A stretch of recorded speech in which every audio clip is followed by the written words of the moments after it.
l'autre côté. Et il a traversé. Et regagna l'autre rive. La Bible dit une grande foule s'assemble tout autour de lui. Il était au bord de la mer. Tellement que Jésus faisait des bonnes œuvres. Tellement que Jésus faisait des miracles.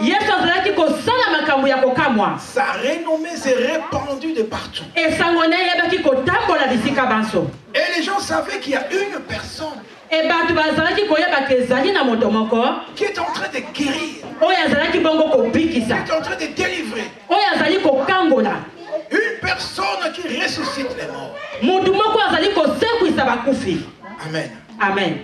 Alors il y avait dans ce village un des chefs des synagogues qui avait une fille. Et cette fille allait mourir. Amen. Amen. Et comme il a entendu parler de Jésus, il a entendu que Jésus est dans votre vie. Il a dit, ah, j'ai la solution à mon problème. Il a couru vers Jésus. La Bible dit, il a fait une prière instance. Il a demandé au Seigneur, est-ce que peux-tu venir imposer les mains à ma fille afin qu'elle vive? Amen. Amen. Et Jésus, dans sa compassion, il a accepté. Et il a suivi cet homme. Et quand ils allaient vers Jairus, il dit que la foule le pressait. Il y avait beaucoup de monde. Et ils avançaient. Et il y avait aussi une femme qui était malade depuis plus de 12 ans. Elle aussi avait entendu parler de Jésus. Et il entendit des bruits. C'est sûr, elle a demandé, qui vient là? On lui dira, c'est celui-là qui guérit, qui délivre, qui ressuscite. C'est celui qui est entré dans notre vie. Et la femme se dira en elle-même, il faut que j'aille vers cet homme. Si je le touche seulement, je serai guéri. Alléluia. Gloire à Jésus. Quelle foi! J'aime cette femme. Elle était dans des conditions difficiles. Rappelons-nous que quand Jésus-Christ vivait, la loi existait encore. Jésus-Christ a vécu pendant la période de la loi. C'est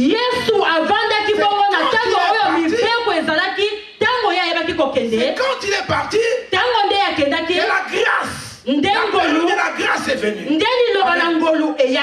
Mais malgré qu'il était dans la loi, il a vécu dans la loi, mais lui, Jésus-Christ était la grâce. Il marchait dans la grâce. La grâce était Jésus.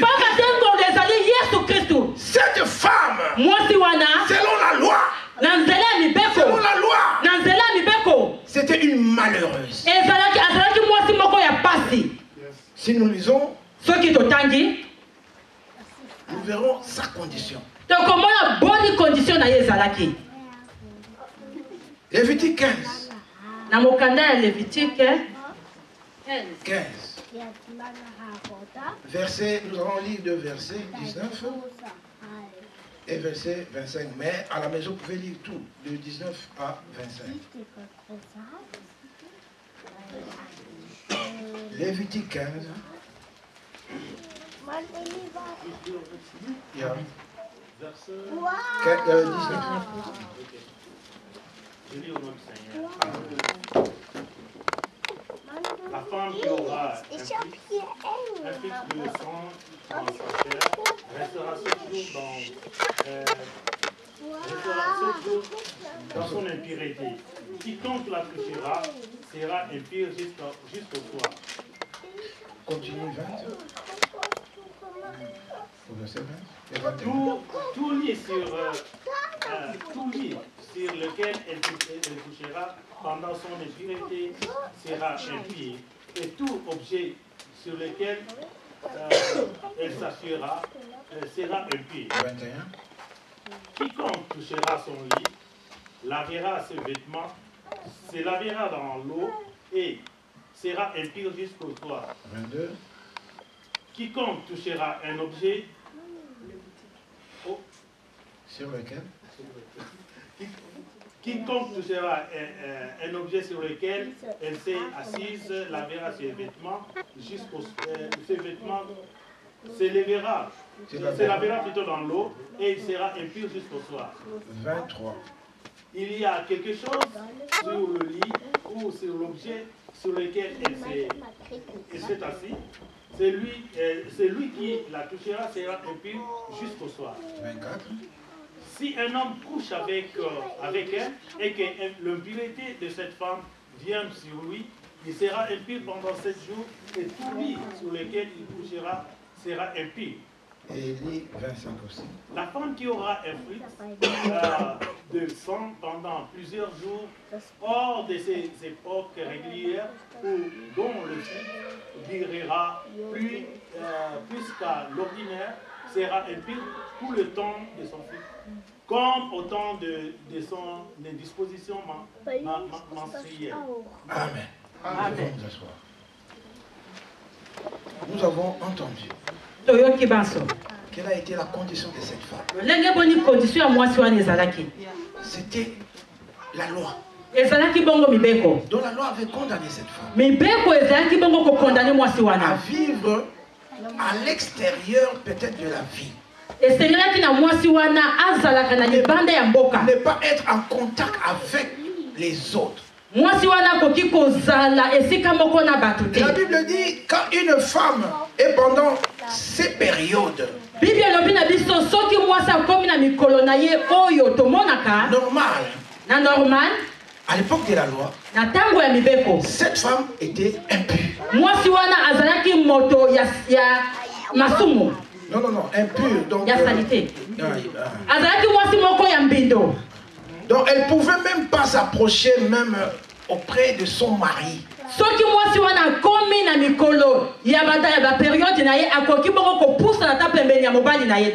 Donc elle ne pouvait même pas préparer pour son mari. Parce que tout ce qu'elle touchait était impur. Le lit sur lequel elle couchait devenait impur. Donc personne ne peut s'approcher près d'elle. Si je touche la femme comme ça, moi aussi je deviens impur. Ça c'est pour une femme qui avait ses règles normales. Et maintenant la Bible dit pour celle-là qui n'a pas ses règles normales, c'est-à-dire des règles de jour, beaucoup de jours en plus.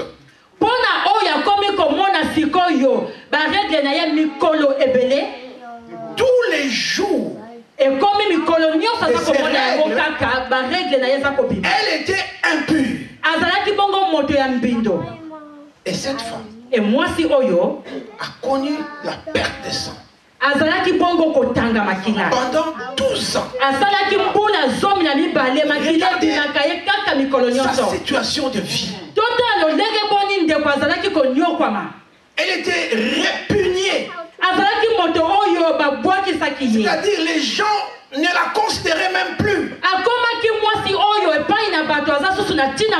La Bible dit même dans Lévitique, si un homme arrivait à coucher avec une femme pendant la période de son impureté, et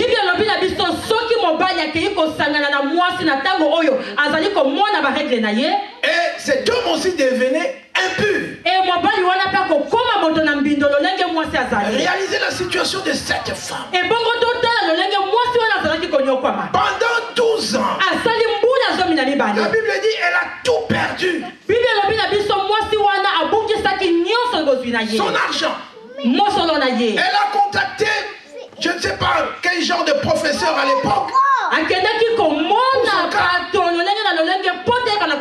Mais elle n'avait pas eu de solution. Pas de solution. La Bible dit son état allait de pire en pire. De pire en pire. Donc elle était mise en quarantaine, comme disent les marins. En quarantaine, c'est-à-dire elle ne peut pas être en contact avec les gens. À cause de son impureté. C'est-à-dire elle n'était plus considérée dans cette ville-là. Peut-être même on la comptait plus. Il existait une femme. Il existait une femme. Qui s'est nommée Sœur Janine. Mais les gens l'ont même oublié. 12 ans de maladie. Quelle souffrance. Et dans ces conditions-là, si quelqu'un est malade, quand il voit, ça soulage quand même. Mais si quelqu'un est malade, il est abandonné. Quelle souffrance. Quelle souffrance. A connu cette femme. Il n'y avait personne pour la guérir. Il n'y avait personne pour la délivrer de ce mal.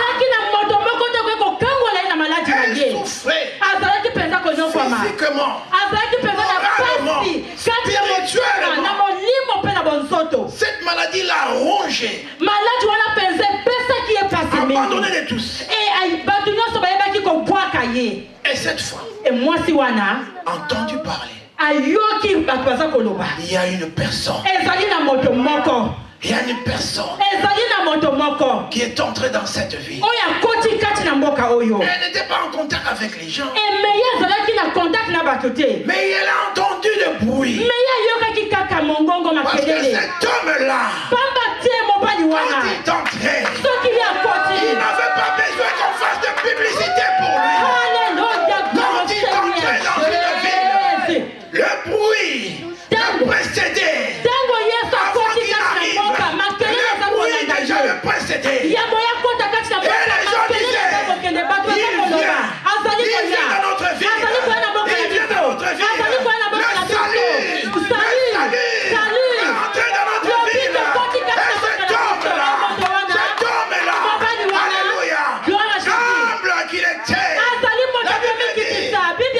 il n'avait même pas d'endroit pour mettre sa tête. Il n'avait même pas d'endroit pour mettre sa tête. Il s'est consacré pour ses brebis.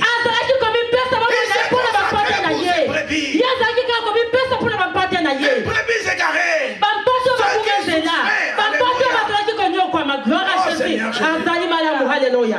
J'ai vu une fois à la télévision. Il y avait un otage français qui était arrêté par les djihadistes au Mali. Ça m'a fait mal. On a fait passer la vidéo. J'ai entendu le monsieur à l'époque de Sarkozy. Il priait le président Sarkozy. Sarkozy fait quelque chose pour me libérer. Alléluia. Sarkozy a envoyé son armée. Mais son armée a échoué. Et le monsieur a été décapité. Il est mort. Il est mort. Il est mort. Mais nous avons quelqu'un. Nous avons quelqu'un. Quand le Père a regardé sur la terre, il a vu son peuple souffrir. Il a demandé dans le ciel. Il a demandé dans le ciel. Qui enverrai-je? Qui enverrai-je? Qui enverrai-je? Il y avait les 4 êtres vivants étaient là. Les 24 vieillards étaient là. Les chérubins étaient là. Les séraphins étaient là. Les archanges étaient là. Tous ils étaient présents. Mais il n'y a personne.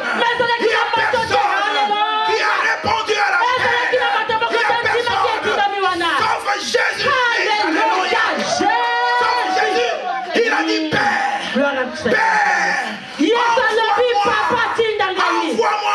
Père, pour faire ta volonté. Dans le ciel. Il était glorifié. Il était glorifié. Les 24 vieillards. C'était leur couronne. Sous ses pieds. Les anges chantaient pour lui. Mais il a abandonné. Pour un peu de temps. Cette gloire. Pour descendre pour toi. Pour descendre pour toi. Pour te guérir. Pour te délivrer. Alléluia. Il a accepté l'ignominie. Sonia le Wakate. Il a accepté l'opprobre. Il a accepté les souffrances. Pour que toi tu sois délivré. Pour que tu sois guéri. Tu as été enchaîné par les liens de la famille. Alléluia. Les gens ont dit. Ils ont dit que toi tu te marieras pas. Ils ont dit oh toi tu n'auras pas de l'argent. Ils ont dit tu n'auras pas des enfants. Tu ne viendras pas en Europe. Ils ont dit. Je ne sais pas si j'ai mort, mais ils ont dit que toi tu ne viendras pas en Europe. Ils ont bâti des hôtels sataniques et sorcelleriques dans la famille.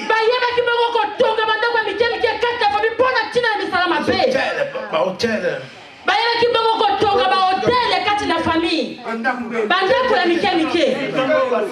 Hôtel satanique, place par celle à invocation, tout ça.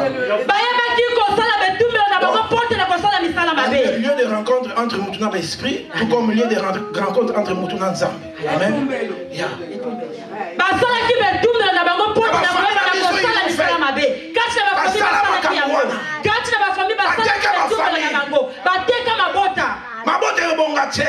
La famille ne va pas grandir. Et ce côté, il y a une famille. Et si nous regardons dans nos familles, nous allons les voir. Même aujourd'hui, ça existe. Il y a des jolies femmes qui se marient et retournent encore dans leur maison. Il y a des enfants qui finissent mais il n'y a pas de travail, ils sont là pour jouer dans n'importe quel c'est le travail du monde du ténèbre. Ils ont vendu les familles. Il fallait que Jésus-Christ vienne. Il fallait qu'il vienne. Il fallait qu'il descende dans ce bas monde. Il s'est humilié.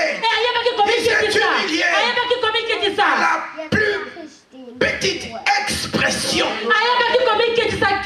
Lui qui était un grand Dieu. Mais il s'est rendu semblable à l'homme.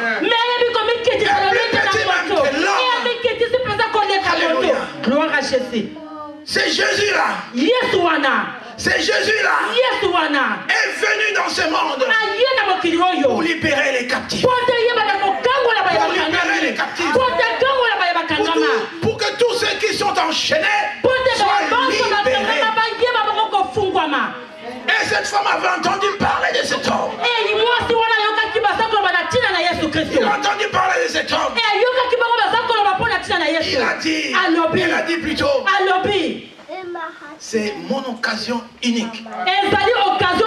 Si je rate cette occasion, c'est fini. Ma vie est foutue.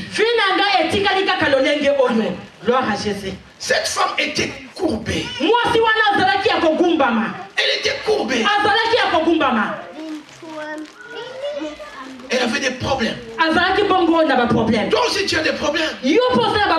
Cette femme c'était la perte de sang. Et toi je ne sais pas quoi. Peut-être une maladie. Peut-être dans ton mariage, dans ton foyer. Il n'y a rien qui va. Peut-être ton travail. Peut-être je ne sais quoi. Que cette situation-là t'a courbé. Cette situation t'a humilié. Il est dans une position de faiblesse. Quand il est courbé, pour regarder une personne doit faire ceci. Et souvent, il n'a même pas besoin de lever la tête.